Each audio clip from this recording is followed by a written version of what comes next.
आपको बताने जा रहा हूँ कि कैसे सेटलमेंट करने के बाद भी रिकवरी एजेंट आपको बेवकूफ़ बना के आपकी गाड़ी कमाई के पैसों को लूटने की कोशिश करते हैं।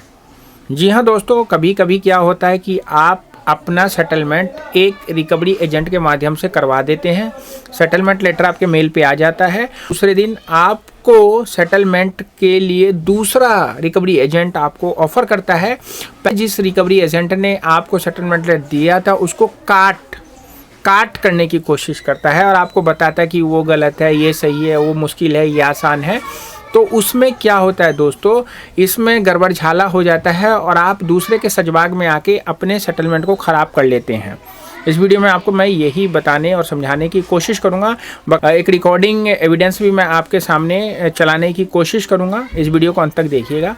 मैं हूं अब्दुल और आप देख रहे हैं।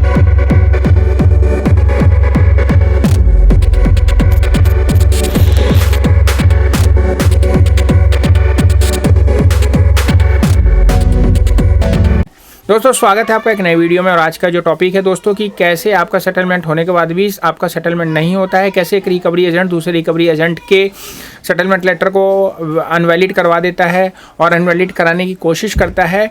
दोस्तों इसमें होता क्या है कि अगर आपको पता है कि सेटलमेंट जो होता है वो बैंक करता है, बैंक के आरएम होते हैं, रिलेशन मैनेजर होते हैं, उनकी भी एक टीम होती है, लेकिन वो आउटसोर्स करके रखते हैं। तो क्या होता है कि डाटा जो होता है वो एक सर्कुलेट हो जाता है, कभी एक एजेंट के पास जाता है, कभी दूसरे एजेंट के पास जाता है और हर एजेंट चाहता है कि भाई क्लाइंट से मैक्सिमम अमाउंट ले लें ताकि हमारी एजेंसी को ज़्यादा से ज़्यादा कमीशन मिले। इसलिए वो एक एजेंसी के वैलिड सेटलमेंट लेटर को, जैसे कि ये सेटलमेंट आप देख रहे हैं, एक ने कर दिया है अप्रूवल और दूसरा इसको वैलिड करके आपसे कह रहा है आप इतने हज़ार ना दे के 12,000 दे दो, 10,000 दे दो, इतना देने में आपको दिक्कत हो जाएगी। तो वह आपको अनवैलिड कर रहा है और अनवैलिड करके आप लोग क्या करते हैं, कभी कभी जो लोग होते हैं ना कि हाँ यार वो गलत है, इसमें कम पैसे देने दे देते हैं। तो इसमें क्या होता है कि आपका जो वैलिड सेटलमेंट होता है वो अनवैलिड हो जाता है और ये जो पेमेंट आप कर देते हैं यह आपका समझ लीजिए मिनिमम में चला गया, जो कि एजेंसी वाले अपने अंडर में लेके कुछ बैंकों को देते थे, कुछ खुद रख लेते और 3 महीने के बाद फिर कोई नई एजेंसी का मेंबर आपको सेटलमेंट के लिए परेशान करने लग जाता है। तो आप लोगों को ऐसे लोगों से भी सावधान रहना है और यह कॉल पे आप सुनिए कि वो कैसे अपने क्लाइंट को बरगलाने की कोशिश करता है। आप लोगों को मैं जैसे बार बार कहता हूँ कि अगर सेटलमेंट किया है तो सेटलमेंट उस अमाउंट पे होगा जो आप बैंक के साथ मिलकर एक अमाउंट पे मतलब एग्री हो जाएंगे और सेटलमेंट लेटर आपके मेल पे आ जाता है ऑफिशियल मेल आईडी से और उसको फिर आपको पेमेंट करना होता है। तो चलिए इस रिकॉर्डिंग को सुनते हैं और आप इस रिकॉर्डिंग से एक्सपीरियंस लीजिए कि आपको क्या करना चाहिए और क्या नहीं करना चाहिए। हमें पहली केस में चाहिए तो ये अंडरस्टूड बात है कि अगर 70,000 रुपए में कोई अकाउंट सेटल हो रहा है और 6 किस्तों में हो रहा है, हाँ। तो और 46 पहली किस्त में दे देगा तो फिर बचा क्या, है ना। तो ऐसा कुछ नहीं है। जो इसमें आ रहा है 12,000 रुपए आपको करने हैं पहली किस्त में। हाँ, 12,000 रुपए आप करेंगे और जो भी है फिर उस सिस्टम से कर देना, कोई दिक्कत नहीं है। 10,000, 8,000, 9,000, 10,000, 12,000।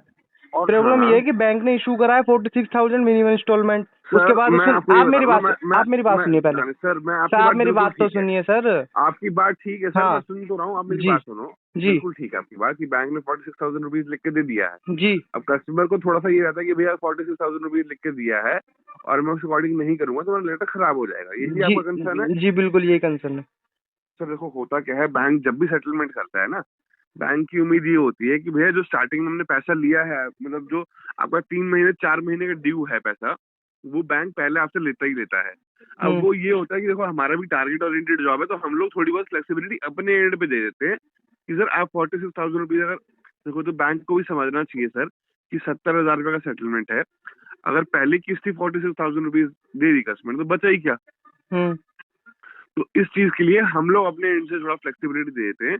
आपको अगर थोड़ा सा भी डाउट है ना, मैं आपके पास आ जाता हूँ, आपको मैं अपना आईडी कार्ड दिखा देता हूँ, कोई ऐसी बात नहीं है सर। आईडी कार्ड की जरूरत नहीं है, बात आपकी ठीक है। आप एक काम करिए, जो आप मुझे बता रहे हैं आप कम से कम एटलीस्ट मुझे मेल तो कर सकते हैं।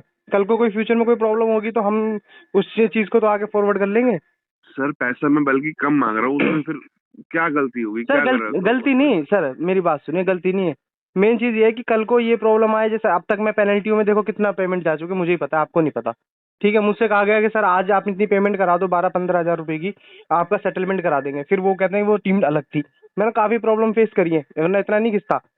अब मैं ये चाह रहा हूँ कि आप जो भी मुझे कह रहे हैं कम से कम ऑफिशियली मेरे को मेल पे डाल दो, इतना तो सर कर सकते हैं ना सर। सर मेल वगैरह पे नहीं हो पाएगा ना सर, मैं वही तो कह रहा हूँ। तो सर फिर तो ये तो हवा में वाली बातें हो गई। फिर कल को प्रॉब्लम होगी, आप भी पीछे हो जाओगे, ना मेल पे दे रहे ना कस्टमर से कंफर्म हो रहा, तो मैं करूँ किस पे कंफर्म बताओ। तो सर कुछ चीजें विश्वास पे भी चलती हैं सर, ऐसी बात तो नहीं सर है। विश्वास पे तो चलती है, लेकिन पहले मेरे साथ प्रॉब्लम हो चुकी है ना सर, अब छोटी सर मोटी लेटर बात दे नहीं चुका है। हूँ ऑलरेडी आपको, सर दे लेटर चुका हूँ दूसरे अमाउंट का है, पेमेंट में कुछ और कर रहा हूँ, कल को होगा कि आपको जो कहा था। सर टोटल अमाउंट और टेन्योर देखो ना, आप देखो टोटल पैसा कितना देना। सर बैंक अगर कल को ऑब्जेक्शन उठाएगा कि आपसे तो कहा था कि सर आपको फर्स्ट इंस्टॉलमेंट 46 बाकी के इनके चेक्स इशू करने, आपने तो कुछ भी ऐसा नहीं करा, ये तो आपकी पेनल्टी में एडजस्ट हो गए। फिर मैं क्या कहूँगा, गलती मेरी को, लेटर तो मैं भी देख रहा हूँ। मैं बता तो रहा हूँ, ऐसा नहीं होता है सर, ऐसा तो नहीं सर आप होता है। मुझे एक बार पर्सनली मेल कर दो अपनी ईमेल आईडी से, मैं आपको अपना वो लेटर भेज देता हूँ, उस पर आप भेज दो एक बार, तो मैं फिर देख लेता हूँ। चलो मैं देखता हूँ सर क्या हो सकता है, मैं आपको एक बार 2 बजे के आसपास कॉल करता हूँ, मैं कंफर्म करवाता हूँ उसके लिए। ठीक है सर, थैंक यू। तो दोस्तों आपको रिकॉर्डिंग समझ में आई होगी कि कैसे एक अमाउंट पे सेटलमेंट हो गया है हमारे क्लाइंट का, और हमारा क्लाइंट एग्री है इस पेमेंट को करने के लिए, लेकिन उस सेम टाइम में दूसरे दिन दूसरा बंदा कॉल करके उसको एग्री करने की कोशिश कर रहा था। और जब वो हमारा क्लाइंट कह रहा था कि आप ऑफिशियल मेल आईडी से इसको वैलिड कर दीजिए, तो वो कैसे एनआई कर रहा था कि हमारे बस की नहीं है। तो ऐसे लोगों से आपको सावधान रहना है और सेटलमेंट के वैलिड तरीके को अपनाते हुए सेटलमेंट करना है। सेटलमेंट करना इतना मुश्किल नहीं होता जितना आप लोग सोचते हैं। अगर आपने मन में ठान लिया तो वो 100% होके रहेगा उस अमाउंट पे जिस पे आपको चाहते हैं। अगर आपको पेट्स कंसल्टेंसी के माध्यम से सेटलमेंट करवाना है तो आप हमारे साथ भी जुड़ के अपने सेटलमेंट को करवा सकते हैं। 3 तरीके से होता है। आप व्हाट्सअप में आइए आप, और इस टाइप टॉपिक्स पे कुछ वीडियोस भी बना रखी हैं, अगर आपने नहीं देखी है तो डिस्क्रिप्शन में लिंक है, जाके देख सकते हैं। वीडियो अच्छी लगी तो कर दीजिए दोस्तों के साथ शेयर, लाइक करिए, कमेंट्स करिए, और चैनल पर नए हैं तो सब्सक्राइब करके बेल बटन दबाना नहीं भूलिएगा। मिलते हैं फिर नेक्स्ट वीडियो में, तब तक रखिए अपने सेहत का ख्याल दोस्तों। जान है तो जहान है। Bye bye.